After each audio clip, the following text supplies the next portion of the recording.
thing that intrigues me about these new developments around the fringes of my parish is the way they face and the way they're boundaried. So, for example, King's Cross Central, the Crick and the British Library, you know, these great, big, huge developments, but it's gated effectively by railway lines on one side or by heavy roads on the other. It's like, I think of it as an embrace, and these developments are embracing London. And everything's got its back to those people. And you just wonder what that says psychologically.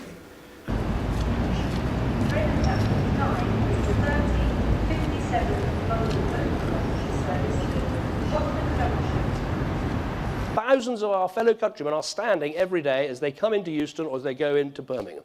We need to build new railway lines. So the choice for us as a country is, do we build one of these new high-speed lines? And when people challenge me about HS2, I say this: this is a good investment for Britain. And people who are against it, in my view, are putting our country's future at risk, and we need to have a concerted consensus across business, across politics, that we get behind these large infrastructure projects.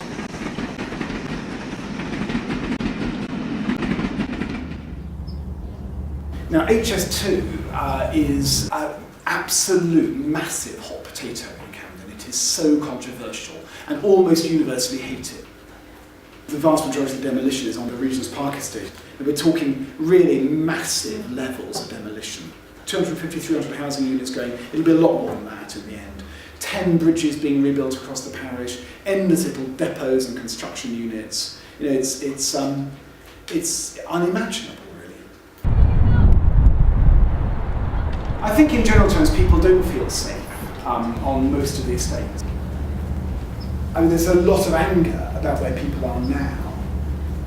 The anger at the moment is you're working, maybe both partners are working, but they still don't have enough money to feed the children adequately, or to make ends meet, or to live the kind of lifestyles that they aspire to.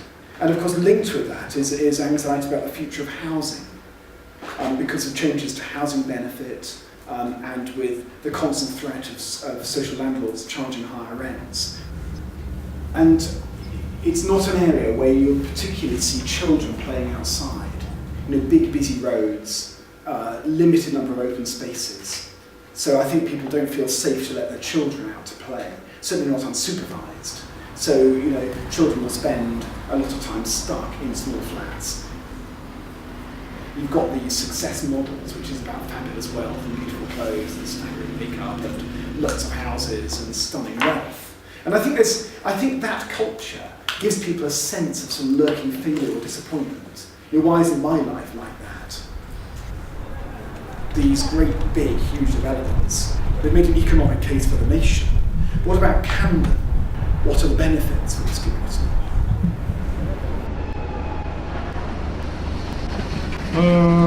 My mom and my dad, they born in Algeria, and they come to France. And after I find myself here in England, because I love it, better than France many, many, many times. Yes, Papa. Yeah, my name is Yasin Fella, and I live in Camden, yeah. I'm living here since 99 in Camden, and I never wanted to live somewhere else. It's good why I like it, yeah. I don't know if I can say this in your camera. I like what's changing, because before it was a lot of people, drugs, you know, in the night, you know, crackhead and this stuff. Especially if you saw like, if you saw 10 years ago King's Cross, you will never go this way. From Camden to King's Cross, to cross between the station, you will never go, especially you women, and never, especially dark. It was a lot of prostitute, drugs, and old buildings and factories. They demolish all and they put a Eurostar station. Good thing. The part which is no good, which I don't like, this when they try to push people, yeah? People like us, I don't think so they benefit, because they're trying to put everyone out Camden. They put everything expensive. Rent, food, taxes, council tax, all this coming, and the cut, they put, you know, cut in benefit, in taxes. Even if you're working, Even if you're working, they cut many stuff like child benefit, our tax credit. Then you find yourself in the end you have to move. You don't have choice.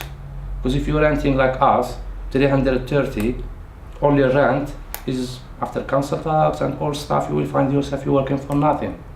One day or another, you will find yourself homeless. And they try hard to push people from London. For one, make it nice, you will be only rich people around. There will be no more people, no more poor. Yes, one rule for one and one rule for another. The rich get rich and the poor get poorer. For as long as I've lived here, there's been stress and strain on the provision of the genuinely affordable housing. I've had mortgages in the past, and I've had my home taken off me because I couldn't afford the mortgage payments.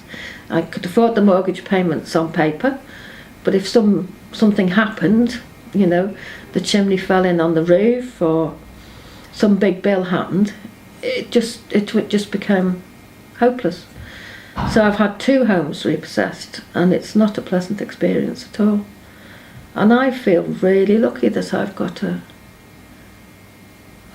albeit small flat here, and I'm settled.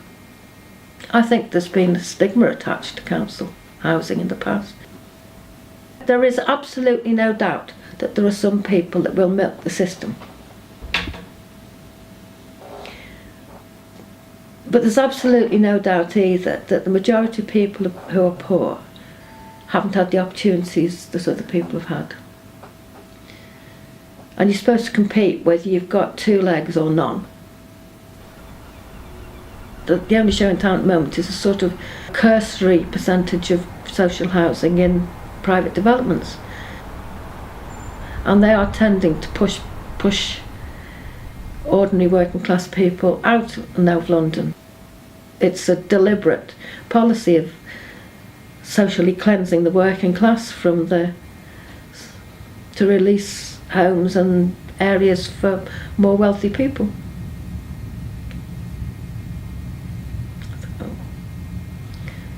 It isn't a happy prospect. So you then have to come down and define what is the national interest. Who is the national interest? And of course this dratted railway. It's going to knock hundreds of social homes, demolish them. I'm definitely not against railways, but I don't know that I've ever come across anything in the past that has been so impervious to any sort of democratic input. It's a vanity project, a gravy train. It's going to make a lot of money for a few. Slow it down. Slow the whole thing down. I asked our neighbor, they said no, they don't want to move from here. Especially number 15, just down, there's old lady and old man, they live here maybe since 74. Then she said, I don't want to move. It's rubbish. What they're going to do, she said, is no good. They're going to demolish half Camden for 20-minute train. They make it like, we're going to ask you if you want, but in the end they will do it, no choice. You like it, we don't like it. I don't know. It was too much money. Close the tap. No. No way. When it comes to money, nobody talk. There's no democracy in any country. I don't believe in this, because if they want to do this, they will do it. You like it, we don't like it, you see. You protest, we don't protest, they will do it. For money, they will do it. Because they see the benefit of London, they don't see the benefit of people, yeah? Yeah. I would love the change. I would love to see how it's going to be changed around here. But I wish we will stay living here as well. They don't put us far from here. We don't have a voice to say, okay, now, what are the benefits going to be? Safety, livelihoods, education, schools, that kind of thing. I think HS2 should be giving back more than it's taking. It's a profound injustice. I would like to see a major social housing push, very much. And put roots down and become part of communities. And I just see things going backwards at a frightening rate of knots. I think the gap between rich and poor now is growing exponentially. And I don't know,